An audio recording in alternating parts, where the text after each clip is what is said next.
Hey everybody, welcome back to the channel. I'm Tennessee Fats and I'm coming to the library today to give you another single comic book review. Now again, this isn't the norm for the channel, guys, so don't think that this is what we're always going to do here. But it's a second Hyborian Age free comic book day book, so I thought, well, we just did one. It's only fair we do the other one. So this is what we got. I picked this up while I was out. Now, this is Dynamite's Red Sonja free comic book day book. Now, it's an interesting story.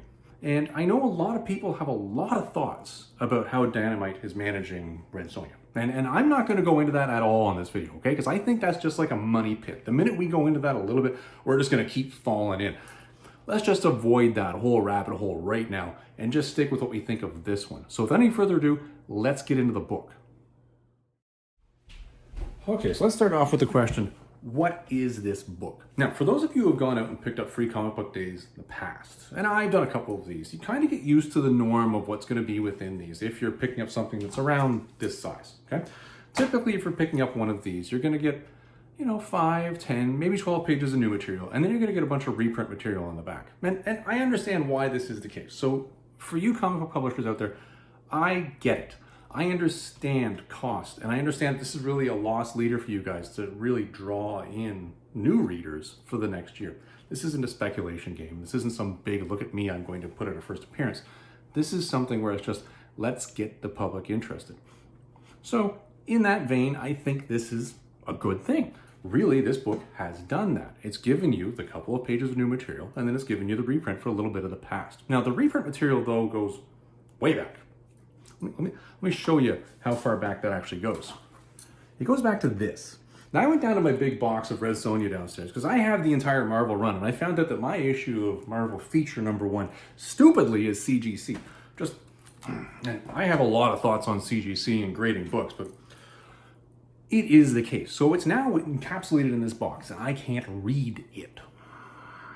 But it's there. That's how far they've gone back with the reprint on this one. They've actually reprinted the story from that original Marvel 1975 issue. Okay, that's a little weird, but you know what? Okay, let's take a look at the inside of the book. Let me show you a couple cool things that I found in here. And we're back. Okay, here, let's start talking about cool things that I found in this book. Let's start off with the cover, okay? Now, a lot of people, when they're going out and they're talking about Dynamite books, they really have an issue with the multiple cover game that they play. And honestly, to an extent, I think I do as well. I can see your point, guys. I honestly can. There are times, however, where you say to yourself as a collector, I do want to buy multiple covers or something. Because, you know what? I'll look at cover A and I'll look at cover B. I'm like, geez, I really can't decide because these are both really cool covers. I get that. But when you're getting cover O, and that seems a little off. But then this one, let's talk about the cover art as it is. This is actually really cool cover. What I liked about this was actually the way they did the hair. See how it's kind of layered out there? Like, it's almost like seaweed underwater, where it's just coming off like a flower. It's just flowing in these clusters that are going. I thought that was really, really cool. The other thing I like about this is, obviously, there's some sort of giant mythical creature here, this giant three-headed dragon thing. That's also really, really cool. Very cool image and a very cool cover for them to throw on this one. This one obviously costs some money. So you know what? I'm going to give you guys 2 points for putting this out there. I thought that was really cool. Now, what do we see in the beginning of the story? Well, I told you earlier, you get a news story, or at least the lead up to a news story that takes place in Madoros in Aquilonia, which this is prior to, I guess, when Conan becomes king. This is actually the center of justice for Aquilonia. Aquilonia, for those of you who know, is the place that Conan later becomes king of. And Red Sonja comes wandering in, and basically she meets with this queen that's, I believe her name was Alberta, or Albertia, that's what it was. And Albertia has come to meet with Red Sonja and gives her a stone, and I'm not going to ruin it for you guys, but weird things happen, and basically Red Sonja gets chased out of town after going through a little bit of battle. And you end up with a scenario where Red Sonja is riding off and is somewhat upset about this and what's occurred to her, and that's where your cliffhanger is. That's really the point of, okay, let's take it the reader to point 0 to where it's like, okay, now you're interested, now go buy issue 1 going forward of the regular series. So to that extent, I believe this does it. Now, to me as a reader, the story here, I don't know. And I think a piece of this is probably because I don't know enough about what Dynamite is actually producing for this character right now. I'll tell you, I did have Red Sonja Black, White, and Red and my pull list at the local comic shop for almost a year and a bit, and I was reading them, and I stopped. I said, guys, take it off the list. And the reason why is because these are more of a small vignette I found in the comics, whereas I was looking for a continuation of a story, and it really didn't give it to me. The art style was very cool, and I liked the concept of, black, white, and red interior, but it just, I don't know, the fragmented nature of it made me stop, which might be why, because I wasn't reading any other Red Sonja, I don't get the importance of these particular characters that are involved here. That could be the issue. I'm not entirely sure. To me, it did the job of taking a reader from point zero to where you're now interested. Did it take me from point zero to the point where I'm interested, or I'm not going to say, I'm really going to go and buy all those going forward? I don't know. I honestly don't. I guess this is just a me thing. I'm going to have to really think on this as to whether I want to do that or not. Because I'll tell you, Dynamite, in the way they produce books, they produce a lot of books. They really do, and they really take characters in some strange places that you might not be used to. Like there's that whole Invincible Red Sonja story that came out as well. And I've read a bunch of issues of that as well, but at the same time, I sort of stepping back going, is this where I see this character going? And as somebody who really likes Robert E. Howard, I'm saying, is this what I think Robert E. Howard wanted of this character? Which is really a minor character in Robert E. Howard's lore. I don't know. I honestly can't decide. Anyway, next thing that I thought was pretty cool in here, and that goes back to what I showed you earlier, which is the actual reprint of what was originally in that Marvel feature #1 back in November of 1975, which, by the way, is a very important month. And some of you might know why, but it doesn't matter. So, pretty cool story here. It goes back and just gives you really a vignette of what Red Sonja's life was like, or at least how Marvel was handling that life back then. It's a self-contained story, which I really like, in that it gives you a beginning, middle, and end for the character. Now, the beginning, middle, and end of this will build into the overall chronology in the way Marvel does things, which those of you who have bought the old comics know. The same way Dynamite is doing it now, I think just the volume of work back with Marvel was a little bit less than it. I guess this is more of an idea of just saying, listen, here's a sample of what, Red Sonja is all about. There, and this is a pretty cool story. Honestly, it is. I'm not going to spoil it for you. The only thing that sort of made me question, and I had to go backwards and forwards pages on this one, because this right here, see what my finger's pointing to right here, this little satchel thing, that did not exist in the art before or after that one particular thing right here. So, again, that's me being critical of something Marvel did 47 years ago, so I'm not really going to go down that road. But again, it's a nice little story. It is a small vignette of what you can expect from Red Sonja, and I thought that was kind of cool. Now, the last thing in this that I thought was really kind of neat, and this is really kind of the point of why you put these things out here. These comic companies are producing these as a lost leader to get you interested. So obviously you're going to see some advertising in this. And this is where you get to it. I think Dynamite did this really, really well for this particular thing. Because here you have, oh, by the way, are you interested in the old Marvel stuff? The stuff we just showed you? Well, here it is. Here's the books. Go ahead and find them. And if you didn't buy all of the original Red Sonjas like I did, this is probably your cheapest and best way to get these things without a substantial pain in the ass of going shopping like a maniac for quite some time. So this was well done. Now, the other one in here that I thought really sort of got my attention, obviously there's going to be some cross-marketing here. I get that. This giant 2-pager here. I believe this is everything that Dynamite is currently reproducing for Red Sonja up until the issuance of this book. This is phenomenal. What I like about this is it gives you everything. The Queen Sonja story, which I actually hadn't read. The Savage Tales, which I only have 1 or 2 issues of. And then some of the crossovers, the Witchblade Red Sonja. Now, I don't think I'm going to be picking that one up. But some of these are really something that I'm like, maybe I should go get that. Knowing that this example for exists is now making me say, I think I might go for that.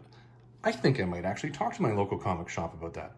And the other thing being, if I want readable copies, since my #1 over there is encapsulated, maybe I want to pick up the original reprints. Well done, Dynamite. This was a good job. I liked what you did here. Obviously, some newer stuff back here that wasn't really to my taste. I was like, yeah, whatever. And then, of course, here's what's going to happen. Be there for Red Sonja #1 in July. That's what the lead-up was of that story. So, that's what's within the book. Well, let's see what we think about this. Okay, so final thoughts here. What do I, as a conanophile, think of reading a Dynamite Red Sonja Free Comic Book Day book? Well, there's a lot of words in there that are qualifiers, but let's just get down to the nitty gritty here. What do I, as a conanophile, think of this Red Sonja book? Well, I alluded to this earlier when I was going through it page by page, saying, what did I really like here? Well, I'll tell you, I do like the advertising piece of this. I think Dynamite, as far as a management company goes, really nailed that, because they said, how do we get product in front of the reader of this book? That's our target market, that's specific to them, that they're going to be interested in.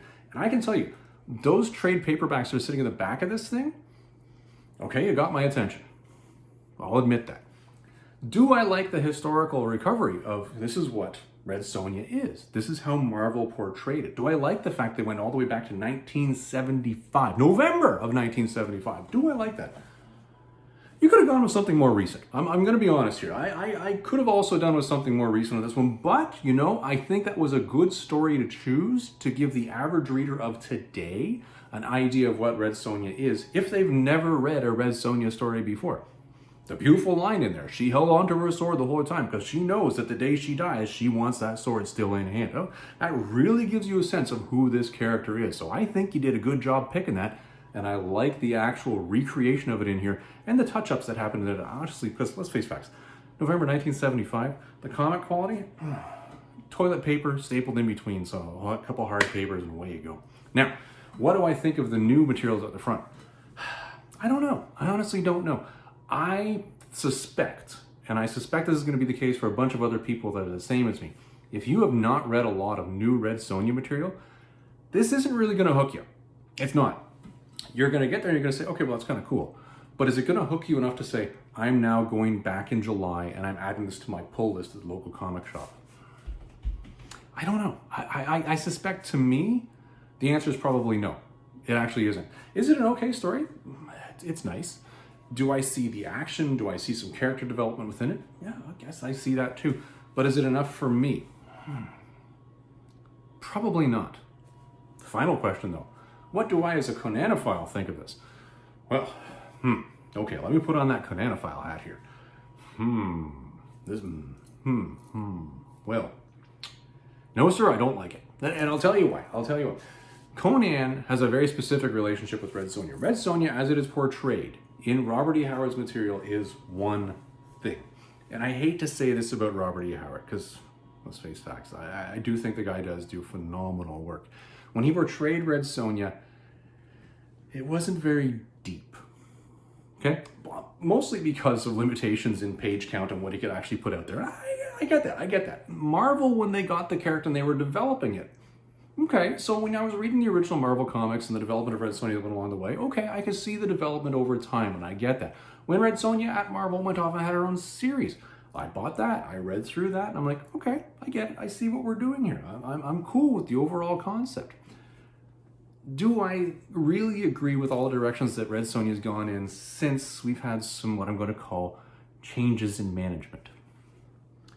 I don't know. I honestly don't know. I think we've gotten to the point now where we're taking a piece of intellectual property and maybe we're stretching it a little too thin. Now, my hope is that in July of this year, when the new series comes out, maybe we're going back to basics. We're not going to the point of making Red Sonja an immortal. We're not going to the point of making really Frank Miller-esque, 3-color stories that are little vignettes and that's all we're going to get out of it. Maybe we're going back to basics. Maybe. I don't know. Do I like this? As a conanophile, I think it was a little short. I would have liked to have seen more, but I have to recognize the limitations of a free comic book day. You can't put a whole story in this. Unless, of course, you're Titan Comics. You just do that. But you just don't normally see that. It's a shame. As a conanophile, I might actually convince myself to go out there and buy issue number 1 now. Yeah. Just because I want to give it the time of day to say, is it actually going to flush out this character and go back to basics or not? I may just do that. Well, everybody, that's my thoughts. Overall, what do I think of the Free Comic Book Day book? It wasn't bad. I don't think it was fantastic and knocked it out of the park at all, but I wasn't bad. It wasn't bad at all. Did it convince me to go buy issue number 1? As a standard person on the street, I don't think it would. As a conanophile, you may, even though I don't particularly like, you may have just hooked me. You may have just done so. So, well done, Dynamite. You may have just earned your couple bucks in July. That's something to think about. Everybody, I hope you enjoyed this one. Have yourself a great day. We'll see you in the next video.